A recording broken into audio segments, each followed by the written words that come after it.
I learned that the word nostalgia means homesick. It's literally from two Greek words which I will mess up, but it means longing for a sense of home, longing for a place, which made absolute sense in what I do. Because I think my whole life I've felt a little bit homesick for this idyllic home that I've never had, which most of us have never had. So as personal and as private as it is, it's also really universal. My childhood was pretty full of colorful characters. I'm a hybrid. My father was from New York, so he was a Jew from New York, and my mother was the daughter of a coal miner, so completely different upbringings, which I think to this day still has to do with some of the opposing forces in my work. A lot of things happened to me at a young age, a lot of loss.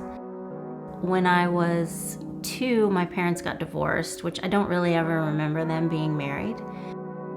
One of the reasons was because my mother had a mental illness. She was severely OCD, and no one really understood that back then.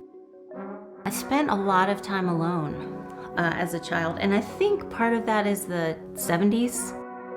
So there was a lot of just time spent wandering and time not scheduled, which is crucial to making art. Sometimes I worry about kids now. Everything has to be filled, and I wonder where their interior life goes because I had to imagine things.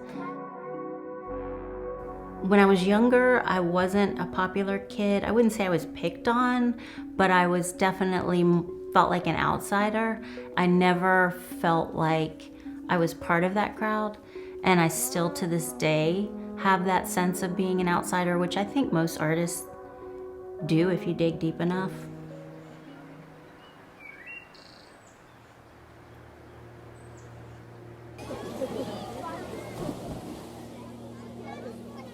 When you look at an empty pool, at least for me, I'm actually feeling or experiencing what it was in its time, in its heyday, when there were people around it, when there were kids floating in it, when there were women with, copper tone. And so in a way, I'm in that moment.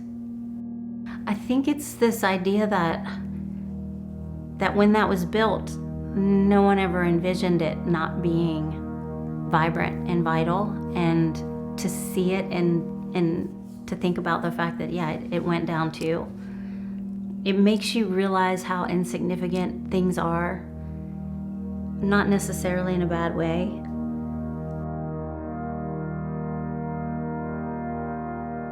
I started really getting into depicting and painting swimming pools, and about 3 or 4 years ago, I started researching the history of swimming pools, and you can't research that without coming to the fact that it has so much to do with race, and that pools in the United States were segregated. And then when they were desegregated, especially in the South, many pools were just either closed down or even they poured cement in them and they were like, we're done, we're just not gonna have a pool.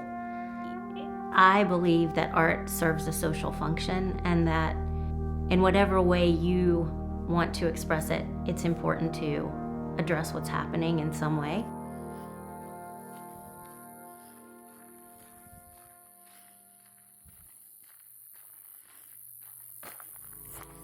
My first husband was also an artist, and when I was pregnant, we lived in Atlanta at the time, and he was pretty well-known artist, and people would never ask him, they would never say, are you gonna, after the baby comes, are you gonna continue to make art? But they always asked me that, and it made me so angry.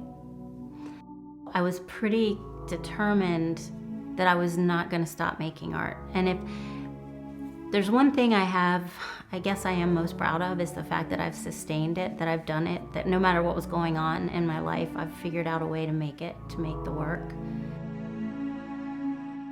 I think so many people don't realize how much tenacity you have to have as an artist And the two things I was always told when I was young was that I was too sensitive and I was stubborn. And those are exactly the things you need to be an artist. You have to keep going. You get knocked down, rejections all the time, but it's the sustaining. It's the important thing is that you keep making, and that, you know, at the end of the day, I hate that expression, but that's just what it is, that at the end of the day, it's most important that you do what it is that you feel compelled to do.